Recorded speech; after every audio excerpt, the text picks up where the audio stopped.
그래서 호산나 하더라. 아멘. 잠깐 기도하겠습니다. 하나님 감사합니다. 저희들을 예수 그리스도를 저희들에게 보내어 주셔서 하나님 주님을 알아갈 수 있는 길을 열어주시고 예수님으로 인해서 생명의 길로 갈 수 있도록 주님 길을 허락하심에 감사합니다. 오늘은 예수님께서 예루살렘에 입성하시는 그 말씀을 함께 봅니다. 그 말씀 가운데 느끼시는 예수님의 마음이 무엇인지 더 깊이 알게 하시고 이 믿음의 길이 어떤 길인지 또다시 한 번 더 깨달을 수 있는 은혜의 시간이 되게 하여 주옵소서. 함께 하시기를 소망합니다. 감사합니다. 예수님 이름으로 기도드립니다.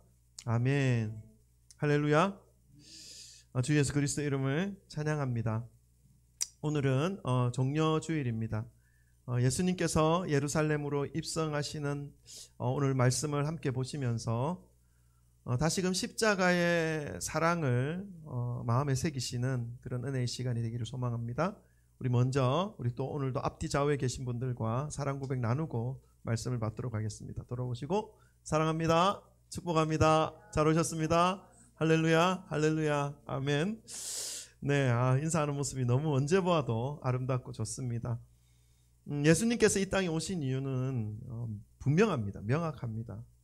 그것은 뭐냐면 어떤 인간의 그 어떤 노력이나 땀과 같은 그런 행위로 인해서 구원을 받을 수 없기 때문에, 율법 앞에서 온전한 육신이 아무도 없기 때문에 하나님의 그 구원에 대한 약속을 이루시기 위해서 그 하나님이 그 사랑을 품고 하나님께서 예언하신 그 예언의 말씀대로 이 땅에 오셨습니다. 하나님의 약속의 성취이죠.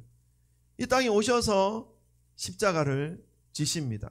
그리고 십자가에서 친히 하나님과 인간과의 관계를 회복시키십니다. 화목해 하여 주시는 영원한 속죄 제물이 되어 주십니다.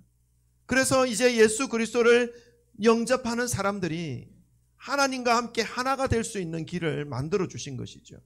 그 예수님의 은혜입니다.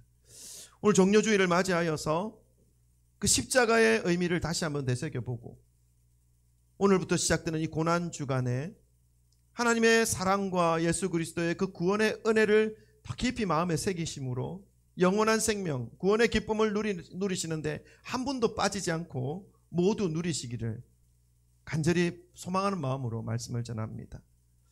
예수님은 30년간 평범한 일상적인 사람으로, 일반적인 사람으로 아버지 요셉의 일을 도우면서 살았습니다. 그 후에 3년간은 이 땅에 보내신 하나님의 뜻을 기억하며 그 뜻대로 인간을 구원하기 위하여 하나밖에 없는 아들을 보내신 하나님의 그 목적을 이루기 위한 삶을 3년간 살아가셨습니다. 이것을 우리가 공생애라고 부릅니다. 병자도 고치시고 죽은 자도 살리시고 많은 사람들을 먹이시면서 기적과 이적을 보여주십니다. 근데 그 기적과 이적의 목적이 있었죠. 그 목적은 뭐냐 하면 이 예수님께서 하나님의 아들이라는 것을 가르쳐주기 위함입니다. 믿지 않는 사람들에게 구원의 길이 이제 예수 그리스도께로부터 시작되어진다는 것을 알게 하기 위해서 구약에 약속하신 이 메시아가 바로 예수 그리스도 자신이라는 사실을 나타내시는 그러한 시간으로 기적과 표적을 나타내신 것이죠. 그렇지만 사람들은 예수님께서 이 기적과 표적을 나타내실 때마다 예수님이 당시에 이스라엘이 처해져 있는 이 로마의 식민지로부터 그리고 그 억압과 고통의 상황으로부터 해방시켜 주실 수 있는 그런 능력을 가진 분으로만 계속해서 믿어가려고 했습니다. 당시에 교회 지도자들은 로마의 권력자들과 손을 잡았고 자신들의 기득권을 유지하기 위해서 율법에도 있지 않은 어떤 장로들의 전통들을 만들어가지고 종교적 권위로 그렇지 않아도 로마의 지배 아래에서 허덕이고 있는 그 백성들에게 더욱더 종교의 짐을 지음으로 인해서 마음과 삶을 더 무겁게 했던 그런 상태였죠. 그러한 종교 지도자들에게 예수님은 예수님의 그 권위로 독사의 자식들아, 겉은 화려하나 속은 완전히 부패된 회칠한 무덤이라고 그들의 위선을 질타하였습니다. 능력과 권능으로 각종 병자를 고치시기도 하고 권위의 말씀으로 종교 지도자들의 그 위선을 꾸짖으시는 이 예수님을 사람들은 정치적 지도자로서 그리고 이 고통의 상황 속에서 우리를 해방시켜 줄 그러한 사람으로 따르는 사람들이 점점 많아졌지만 정말 예수님의 그 마음을 아는 사람은 별로 없었습니다. 그러한 예수님의 인기가 점점 높아지고 사람들로부터 예수님이 점점 드러나고 있는 상황이었지만 예수님은 오히려 그러한 사람들 앞에서 숨어버리는 그러한 모습을 말씀은 우리에게 알려주고 있습니다. 대표적인 성경 구절을 제가 한번 알려드릴게요. 혹시 있는지 모르는 PPT 한번 볼까요? 마태복음 8장 4절 있네요. 제가 읽겠습니다. 나병 환자를 고쳐주시고 나서 예수님의 모습입니다. 예수께서 이르시되 삼가 아무에게도 이르지 말고 다만 가서 제사장에게 내 몸을 보이고 모세가 명한 예물을 드려 그들에게 입증하라 하시니라. 나병 환자를 고쳐주시고 아무에게도 말하지 말라라고 예수님은 당부하십니다. 그 다음 말씀 있죠. 마태복음 9장 30절입니다. 소경의 눈을 뜨게 하신 이후에 예수님의 모습입니다. 그 눈들이 밝아진지라 예수님께서 엄히 경고하시되 삼가 아무에게도 알리지 말라 하셨으나 예수님은 병자를 고쳐주셨지만 이 고친 것에 대하여 누구에게도 알리지 말라 말씀합니다. 오히려 자신을 더 숨기는 모습이었죠. 기먹고 말 더듬는 자를 고쳐주신 이유입니다. 마가복음 7장 36절에 기록되어져 있습니다. 예수께서 그들에게 경고하사 아무에게도 이러지 말라 하시고 하시되 경고할수록 그들이 널리 더욱 전파하니라.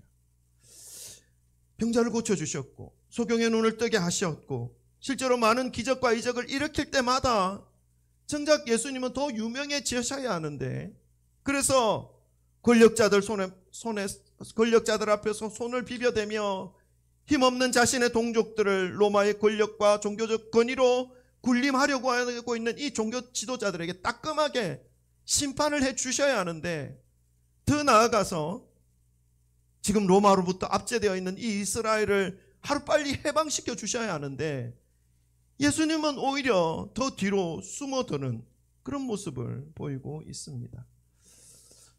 그런데 지금까지는 예수님의 자신의 능력을 숨기는 것처럼 하셨던 이 예수님께서 이제 로마의 권력자들이 모여있고 부패한 지도 종교자들이 몰려있는 그 예루살렘 성으로 지금 입성하고 있습니다.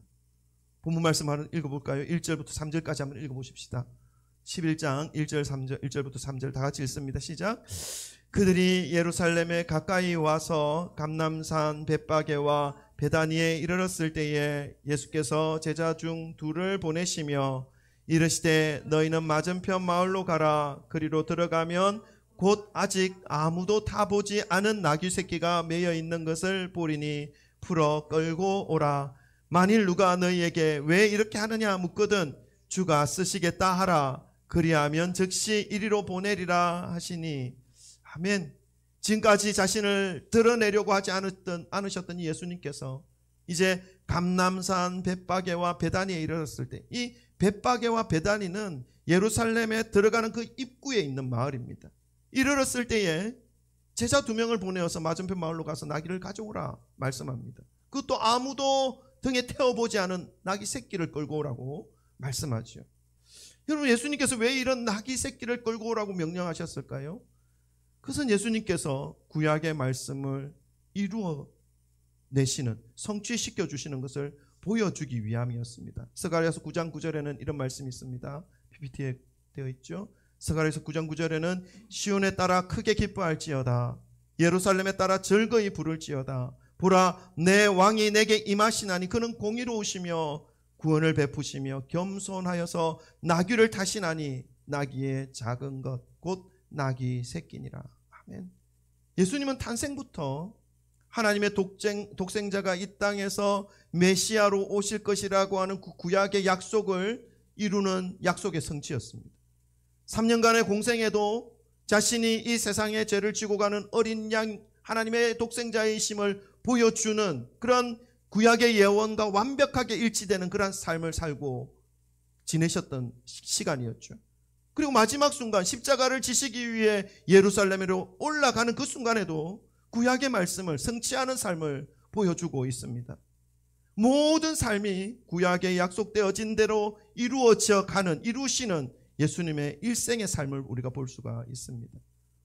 3년의 공생의 기간 동안에 수많은 기적과 이적을 나타내신 이후에는 스스로 드러날 것을 원하지 않으셨는데, 이제 그 예수님께서 예루살렘에 입성하시는 이 시점에는 스스로 자신이 하나님의 아들임을 명확하게 모든 사람들이 알 수 있도록 드러내시는 모습을 보여주고 있습니다. 제자들은 예수님의 말씀대로 어린 나귀를 예수님께로 끌고 왔고, 그 나귀를 타고 들어가시는 예수님 앞에 사람들은 자신의 옷을 나귀에 올려서 예수님의 그 앉은 자리를 펼쳐주기도 하였고, 그리고 나무가지를 흔들면서 호산나 외치는 그러한 모습을 보여주고 있습니다. 오늘 본문 말씀 7절부터 10절도 우리 한번 읽어볼까요? 들어가시는 예수님의 모습입니다. 우리 7절부터 7절, 8절, 9절, 10절까지 함께 읽겠습니다. 시작. 나귀 새끼를 예수께로 끌고 와서 자기들의 겉옷을 그 위에 얹어 놓음에 예수께서 타시니 많은 사람들은 자기들의 겉옷을, 또 다른 이들은 들에서 벤 나무가지를 길에 펴며 앞에서 가고 뒤에서 따르는 자들이 소리 지르되 호산나 찬송하리로다, 주의 이름으로 오시는 이여 찬송하리로다, 오는 우리 조상 다윗의 나라여 가장 높은 곳에서 호산나 하더라. 아멘. 예수님은 이제 작정하시고 로마의 권력자들과 그들의 아래에서 권력의 보호를 받으면서 같은 민족이지만 이스라엘 백성들을 종교적 권위로 율법으로 억압하고 있는 이 바리새인들과 율법학자들, 종교 지도자들이 모여있는 예루살렘으로 구약에서 예언하신 메시아의 모습 그대로로 입성하는 모습을 보입니다. 구약에서 예언한 메시아가 예루살렘으로 입성하는 것을 확신한 이 이스라엘 모든 백성들은 어린 나귀를 타고 입성하시는 예수님께서 이제 로마의 압제와 위선적인 종교 지도자들의 그 폭압에서 개혁과 변혁을 일으켜서 완전히 새로운 독립과 자유를 허락해 주실 것을 기대하는 것이죠. 그래서 그 기대찬 목소리로 종려나무 가지를 손에 흔들며 호산나 호산나 다윗의 자손이여 하며 찬송하기 시작합니다. 예수님은 구약의 말씀을 성취하기 위하여 십자가에 위해서 희생 제물이 되기 위하여 예루살렘으로 향하고 있었던 것이죠. 이사야서 53장에는 뭐라고 되어 있습니까? 그는 실로 우리의 질고를 지고 우리의 슬픔을 당하셨거늘 우리를 생각하기를 그는 징벌을 받아 하나님께 맞으며 고난을 당한다 하였노라. 그가 찔림은 우리의 허물 때문이요 그가 상함은 우리의 죄악 때문이라. 그가 징계를 받음으로 우리는 평화를 누리고 그가 채찍에 맞음으로 우리는 나음을 받았도다. 우리는 다 양 같아서 그릇 행하여 제 갈 길로 갔거늘 여호와께서는 우리 모두의 죄악을 그에게 담당시키셨도다. 예수님은 구약의 예언대로 메시아로 모든 인류의 죄를 담당하시기 위해서 평화의 왕으로 십자가를 향하여 나귀를 타고 예루살렘으로 들어가고 있었지만 이스라엘 백성들은 어린 나귀를 타고 예루살렘으로 입성하는 이 예수님을 자신들의 정치적 목적을 이루실 분으로 오해하고 있는 것입니다. 군중들이 외치고 있는 이 호산나의 뜻은 우리를 구원하소서라는 뜻입니다. 분명히 이 군중들 역시 이 구원에 대한 갈망을 외치고 있는 것이죠. 그렇지만 그들이 외치는 이 구원과 예수님께서 이루셔야 할 그 구원의 의미는 완전히 다른 그런 구원이었습니다. 예수님의 이 예루살렘 입성은 군중들이 원하는 그런 정치적 승리의 입성이 아니었습니다. 예수님은 정치적 보복을 위하여 예루살렘으로 들어가는 것이 아니라 십자가의 형태를 향하여 들어가고 있는 것입니다. 예수님 앞에서 예수님 앞에는 영광이 기다리고 있는 것이 아니라 홀로 세상 죄를 지고 가야 하는 그러한 외로움과 십자가의 고통과 가시 면류관이 기다리고 있는 고난의 길이었습니다. 흥분한 군중들은 나귀를 타고 들어가시는 예수님의 마음을 생각하지 못했습니다. 예수님은 이제 더 이상 자신의 존재를 숨기지 않으십니다. 영광을 받는 자리에서는 철저히 숨기셨던 예수님께서 이제 십자가 그 고통의 길을 가야 하는 그 길 앞에서는 숨지 않으셨습니다. 고통을 알고 계셨지만 이제 곧 받게 될 고난과 침뱉음과 수모를 알고 계셨지만 피하지 않으셨습니다. 여러분, 왜 그렇게 하셨을까요? 지금은 호산나 환호하지만 곧 돌을 던지며 등을 돌릴 수많은 군중들의 죄를 해결하기 위하여, 저와 여러분의 도저히 해결될 수 없는 죄를 해결해 주시기 위하여 군중들의 그 환호 속에서 잠잠히 예루살렘으로 들어가시는 예수님이었습니다. 지금 나귀를 타고 들어가시는 예수님의 마음이 어떤 마음이었을까요? 이제 예루살렘으로 들어가면 자신을 죽이려고 만발의 준비를 하고 있을 권력자들과 부패한 종교 지도자들에 의해서, 그리고 곧 돌아설 이 군중들에 의해서 죽어야 한다는 사실을 알고 계시면서도 들어가고 계신 예수님의 마음은 어떤 마음이었을까요? 호산나 소리치는 사람들의 기대와는 전혀 다르게 예루살렘으로 입성하시는 예수님의 그 마음은 아무도 아는 사람이 없었습니다. 사랑하는 성도 여러분, 종료주의를 맞이하여서 예수님의 마음을 한 번 더 깊이 생각해 보기를 원합니다. 종려나무 가지를 흔들고 있는 힘껏 예수님을 환호하였던 이 군중들의 목소리는 그 무시무시한 십자가 앞에서 십자가에 못 박으라 외치는 소리로 곧 돌변합니다. 군중들의 열렬한 환호 속에 묻혀서 예수님 앞에서, 예수님 옆에서 어깨에 잔뜩 힘이 들어가 있었던 그 제자들의 모습 역시 자신의 목숨 하나 건지기 위해서 예수님의 곁을 곧 떠나버립니다. 그렇다면 여러분은 어떻게 하실 것입니까? 여러분 역시 이 만만치 않은 이 믿음의 길을 갈 때에 여러분이 생각하던 그 영광과 기쁨이 아닌 고난과 십자가의 길이 펼쳐질 때 곧 돌변하실 분은 혹시 계시지 않습니까? 사랑하는 성도 여러분, 지금 예수님은 예루살렘으로 십자가를 지시기 위해 가고 있습니다. 왜 예수님은 영광을 향하여 가지 않으시고 십자가 고난을 향하여 나아가고 있는 것입니까? 우리 이걸 알아야 됩니다. 그것은 그 십자가 안에 생명이 있기 때문입니다. 그 생명을 빛빛 사랑으로 십자가 아래에 있는 사람들에게 전해주시기 위해서 예루살렘으로 십자가를 향하여 들어가고 있습니다. 성도 여러분, 믿음의 길은 생명을 얻는 길입니다. 그 생명은 십자가 안에 있습니다. 그 생명은 십자가를 지신 예수님을 통해서만 얻을 수 있습니다. 그렇기 때문에 십자가를 지신 예수님을 만나지 못하면 이 믿음의 길은 계속 갈 수가 없습니다. 완주할 수가 없습니다. 다른 말로 설명을 하면 십자가를 통과하지 못하면 구원의 길로 갈 수 없는 길이 바로 이 믿음의 길입니다. 사실 예수님이 가시는 그 길은 저와 여러분이 가야 하는 길이었습니다. 내게 있는 죄 때문에 내가 죽어야 하는 존재가 바로 나이라는 사실 때문입니다. 그러나 나를 살리기 위해, 여러분을 살리기 위해 십자가에 못 박으라 외쳤던 저 무지한 사람 한 사람 한 사람을 살리기 위해 예수님은 십자가로 향하였던 것입니다. 사랑하는 성도 여러분, 오늘부터 고난주간이 시작됩니다. 한 주간 날 위해서 대신 그 고통의 길을 가주신 예수님의 은혜를 기억하시기를 바랍니다. 그래서 더욱더 그 예수님의 마음을 기억하시고 예수님을 사랑하시고 마음으로 예수님을 소유하셔서 예수님께서 내 마음에 꽉 들어차 있는 상태로 매일매일 주님과 동행하시기를 주님의 이름으로 축원합니다.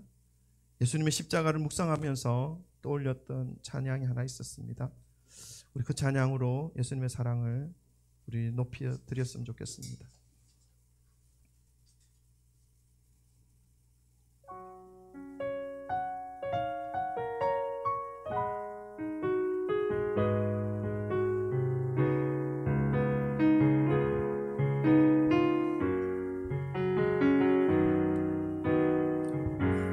십자가 그 사랑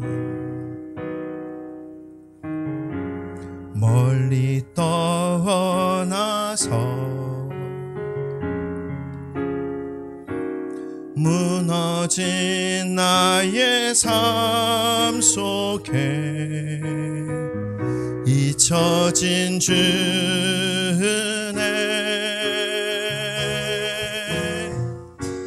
돌 같은 내 마음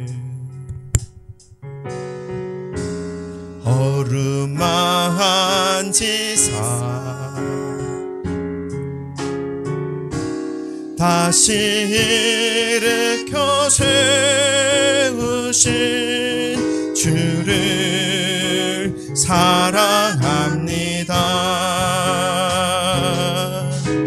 주 나를 보호하시고 날 붙드시리 나는 보배롭고 존귀한 주님의 자녀라. 주 너를 보호하시고 주 너를 보호하시고 널 붙드시리 너는 보배롭고 존귀한 주의 자녀라. 지나간 일들을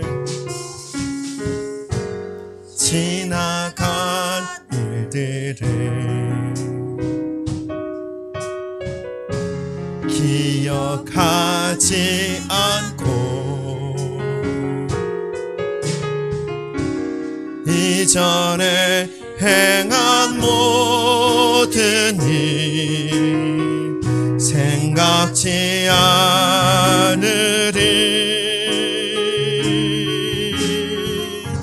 사막의 강물과 길을 여시는 주